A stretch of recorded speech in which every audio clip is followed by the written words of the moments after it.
Hey, what's up, people? Welcome, and I'm glad you're here. I'm going to run through two, not one, but two of my purchase agreements that I've been using for 17, 18 years or so in my real estate operations. These are two agreements, pro buyer and pro seller, that I've carefully crafted and used on hundreds and hundreds of wholesale deals on the pro buyer and pro seller side of wholesale transactions. So, without further ado, let's revert by the magic of Hollywood to the screen capture. Hey, what's up, party people? JP Moses here, and I'm about to walk you through not one, but two of the contracts that I have been using for 17 or 18 years plus in my own wholesaling endeavors, my real estate wholesaling endeavors, and I'm happy to share them with you. There's a pro buyer version and a pro seller version. But before I dive into that, I need to give a quick disclaimer. First, I am not an attorney. More importantly, I'm not your attorney. And even though I'm going to be sharing my thoughts and my opinions on a legal document here, I am not offering you legal advice of any kind. So you need to consult your own legal counsel as to the legality and the specific application of what I'm about to share with you. Don't just take my word for it. Take responsibility for doing your own due diligence on this. The bottom line is, what works for me and the folks that I know may not work exactly the same way in your neck of the woods and for your situation. Now, before I turn into the contract specifically and walk you through them kind of blow by blow, a few key points I want to make that you might want to know about purchase contracts in general if you don't know them already. First of all, a real estate contract, also called a purchase and sale agreement, it's basically just a meeting of the minds. It starts with one party offering terms and conditions to buy a property, which are then either accepted or rejected by the other guy on the other side of the table, the owner or the equitable owner in some cases. If the other guy changes any term or condition on the offer that was made, and that offer then becomes a counteroffer. And at that point, each party just negotiates the terms and conditions back and forth until eventually they have what's called a meeting of the minds, and then they either sign and date everything and it becomes an official contract, or they go their separate ways if they don't get to that point. Here's an important thing I want you to note. Until the two parties have that meeting of the minds and everybody signs and dates everything, you are not technically dealing with a contract. Even though it's written on this piece of paper that says it's a contract, you're dealing with an offer where the terms are still up in the air, they're still in play. So to be a legally binding contract, you need at least two essential components. You need an agreement, and you need what's called consideration. Now, something I just want to say about that second thing, consideration. Legal consideration can have a different definition depending on the state you happen to be operating in, but typically, legal consideration on a real estate contract is denoted by, you'll see maybe $10 or $100. It's not the same thing as your earnest money. It's something else entirely. I'm not going to get into the technicalities of it, but I will say, interestingly, that legal consideration, while often a requirement, maybe all the time a requirement for a contract to be legal, it can be things other than money. That was something I discovered in a contract law class I took over a decade ago. Sometimes the contract itself can actually serve as legal consideration, is what I was told. And actually, in where I live in Tennessee, you can actually use, I kid you not, love and affection as legal consideration for a contract. It's kind of weird, but that's what the law says. I don't know what that would look like, but let's move on. Beyond this, every state has its own unique requirements for legally binding, enforceable real estate contracts, and you should find out what those requirements are for your state, okay? Just as an example, in Tennessee, a real estate contract is required to have a specific closing date to be noted on the agreement. It can't be an open-ended contract with no closing date. Now, that may or may not be the same in other states, but in Tennessee it has to be that way, or the contract is technically not a legally binding agreement. So be sure and check out what your state has to say about that and other things. As I said, the agreement I'm about to walk you through, both of them, is the same ones I've been using personally for deals for 15 plus years now, for hundreds and hundreds of wholesale or quick flip deals I've done. And even more specifically, I use it when I'm dealing, I use the first one I'm going to show you when I'm going belly to belly with individual sellers, but not so much when I'm dealing with banks or like an REO purchase, or with real estate agents on a listed property. In these situations, these people typically prefer something a little fuller, maybe a little more formal, and typically feel the most comfortable dealing with state-approved forms, or forms from, say, your local board of realtors, for example. They're just used to seeing them. Now, granted, these things are typically big, gargantuan documents and make your eyes cross when you look at them. They're monstrous pieces of work, and unnecessarily, in my opinion, use all kinds of legalese to say things that they could just as easily say as effectively in plain English. But what can you do?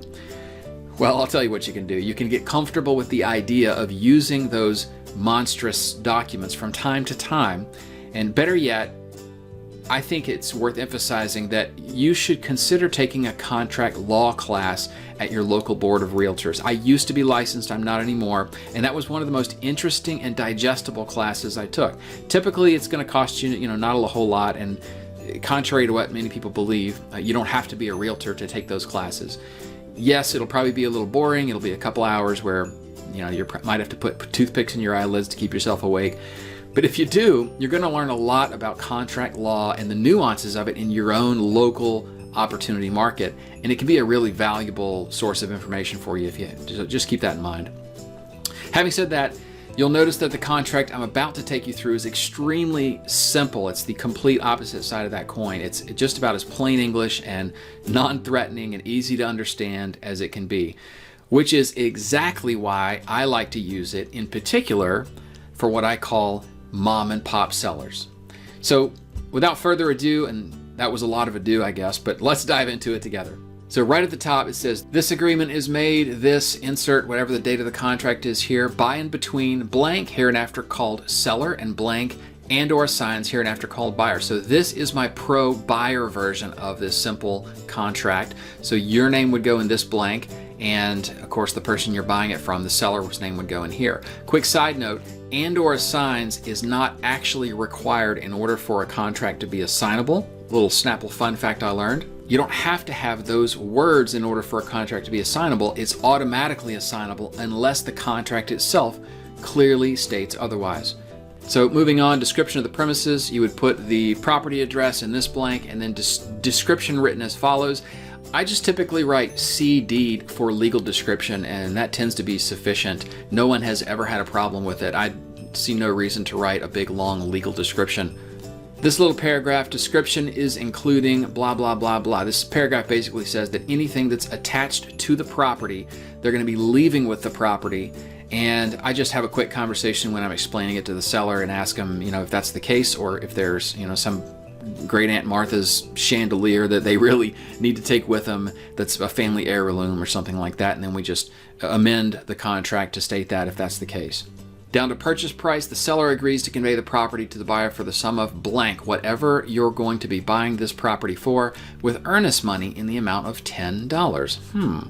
So typically when I'm sitting down with a seller or making them a video very much like this, as I've often been known to do for remote deals, I will explain in just a matter-of-fact way to the seller. I make a lot of contracts, a lot of offers on a lot of properties, and it's just not practical for me to put $1,000 down or anything like that on any and all my offers. That's a lot of money out there. So I just put $100 down or $10 down. But by this time I've already built a lot of rapport with these sellers typically, and they know, like, and trust me.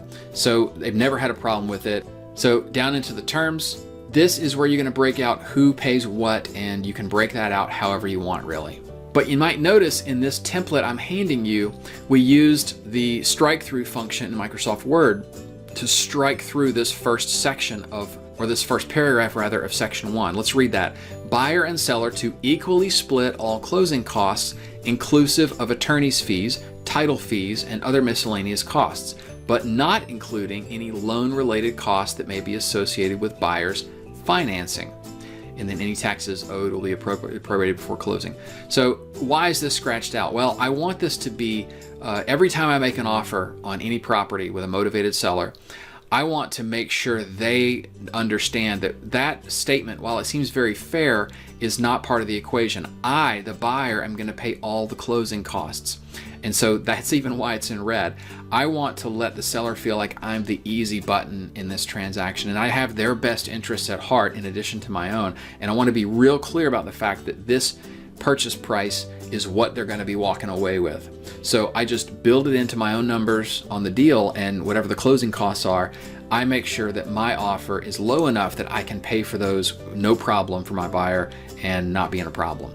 So in this transaction, I'm proposing that I will even pay for their side of the closing costs. Now, this last statement you notice isn't scratched out. Any taxes owed will be appropriately prorated between parties at closing. I actually got bit hard one time by not having this in my contract, and I had to pay, I kid you not, 3 years worth of city taxes, and boy, that ate up a lot of the profits on my deal. And from that point forward, I removed the strike through on that line. Number 2, closing to be set as soon as possible for all parties, but no later than blank, whatever date you feel like you can close there without written addendum to this agreement. Now, this is where you're going to put your closing date, obviously. I typically, personally, try to pick a date that's about 60 days out from the day that we're talking and write that date in.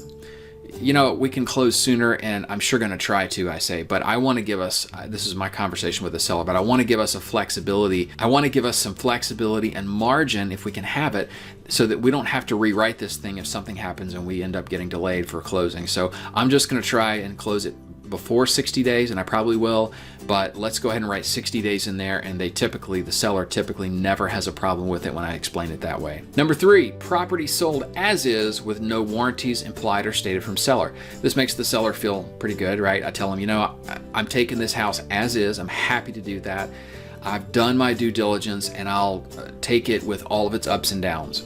Number 4, this transaction shall be closed with closing attorney of buyer's choice. And number 5, earnest money to be held in escrow by closing attorney. Here's where I just explain, look, we're both going to close with my closing attorney because she gives me a better rate than anything you're going to get anywhere else, because I close a lot of deals with her. Secondly, I'm paying all the closing costs, as you can see here, so it's only fair that I get to choose who to close this, because she's going to charge less and she's going to be the one holding the earnest money. And so that covers number 5, number 4, and they've never had a problem when I've explained it that way. Number 6, earnest money non-refundable to buyer unless title is non-conveyable or seller not available to close within the time period of this contract. You know, look, I'm not going to ask for my earnest money back unless we can't close for some reason. This is my conversation with the seller. You know, for example, if the title is not good for some unknown reason, or you're not able to close, Mr. Seller, you know, those are the stipulations right there. So that typically makes my sellers feel pretty good, even though it's not really that strong of a line for them. This contract is contingent upon clear title and final inspection of the property by buyer or buyer's agent before closing.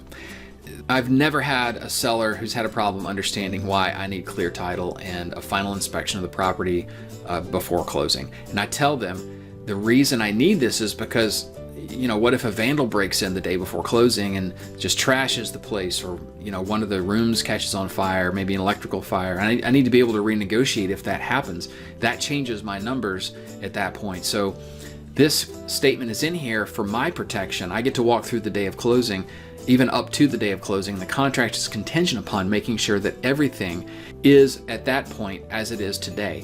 I've never had a seller struggle with it when I've explained it that way, even though technically the way it's worded, it's kind of a free pass contingency for me, the buyer, even though I would never use it that way because that's just not how I do business. Number 8, seller to provide buyer with permission to access property solely for purposes of evaluation of repairs needed, blah, blah, blah, blah. So here's where I tell them, look, you know, we're going to have to get an appraisal, right? And I have to have my contractor in here to go ahead and get everything ready before we close on this thing. My partner is going to have to walk through a few times. And when I say my partner, that could be a funding partner, AKA cash buyer or retail cash buyer. I'm not sure who's going to finance this thing. My financing partner may need to walk through, is what I say to the seller. So we need access. If it's vacant, we put a key box on the door and we just ask them to put a key inside. But if it's not, I tell them, look, I will definitely give you 24 hours notice, but we got to be able to get access to the property for these reasons before we close. And the reality is, of course, I've got to give my potential buyers when I'm wholesaling it the ability to access the property more than anything. So this is the clause that gives me that freedom. Number 9, any fixtures, attachments, debris located in and around the property and not removed by the day of closing become ownership of buyer. Basically, this is saying that anything they leave after the day of closing is mine. I tell them that and they're clear on it. And for number 10, basically the sky's the limit. You can use this for anything that you want to add. You can write in whatever terms that may not be represented here, of course subject to your own state laws for what's legal in a real estate contract in your area. You could write in, for example, if you want a seller and buyer to wear matching red shirts on the day of closing. It'd be silly, but this is where you would put something like that in. And then of course everyone signs and dates at the bottom and you've got a legally binding contract. As you can see, one page, simple, easy, and I love using this when I'm going to belly with the sellers. Now let's look at the sell side of a real estate deal. Same type of concept, but there are some key differences and I've highlighted them. So I won't go through the whole thing. I'll just zero right in on the things that are highlighted in this video to point out and explain the differences. First off, purchase price. The seller agrees to convey the property to the buyer for the sum of whatever you're selling it for with, here's a change, earnest money in the amount of blank payable via certified funds to blank. I made the decision that I want my cash buyers to have some skin in the game, meaning I want them to put some earnest money down on the day that they sign to buy, because I had a couple of deals fall through because there was really, once upon a time when I used to not require my cash buyers in good faith to put any earnest money down. I had a couple of deals fall through because there's really no reason for them to perform. So if they have a little skin in the game, and for me personally, at least $2,000 is the minimum earnest money that I want to look for. I want them to write a check to my closing company who's going to hold it in escrow when they sign the contract. That's my personal preference. All right, so that's the reason for that change, and via certified funds. They can't just write me a personal check. On to number 1 in the terms. This is a change.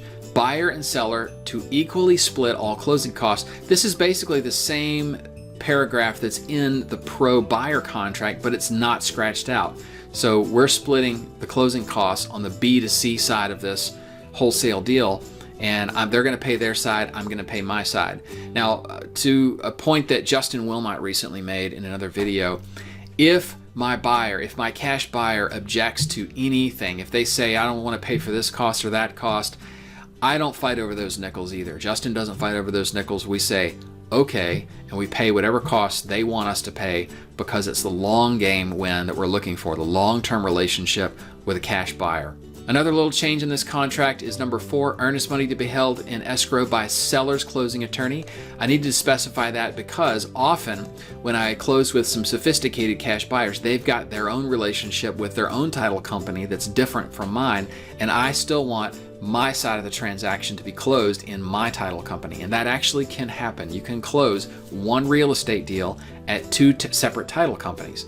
So I put this in here because when the seller writes a check, when they stroke a check for their earnest money, I want that earnest money to be held by my closing attorney. I want to be in control of it. So that's why I added the word seller's closing attorney to that term. Down in number 8, time is of the essence in this agreement. So what this means, adding this in basically says, it's kind of a legalese way of saying the dates, the contract closing date, the binding agreement date matter in this piece of paperwork. What I heard allegedly is if you don't have anywhere in the document that time is of the essence, then basically any and all dates that you put into any contract are just kind of ideally a good idea, and if you miss them, it doesn't invalidate the whole agreement. So what this does is it legally puts the pressure on them to make sure that they don't delay on their side the closing date. This says that the dates are part of the agreement, and if the date is missed, then the whole agreement can be rendered invalid.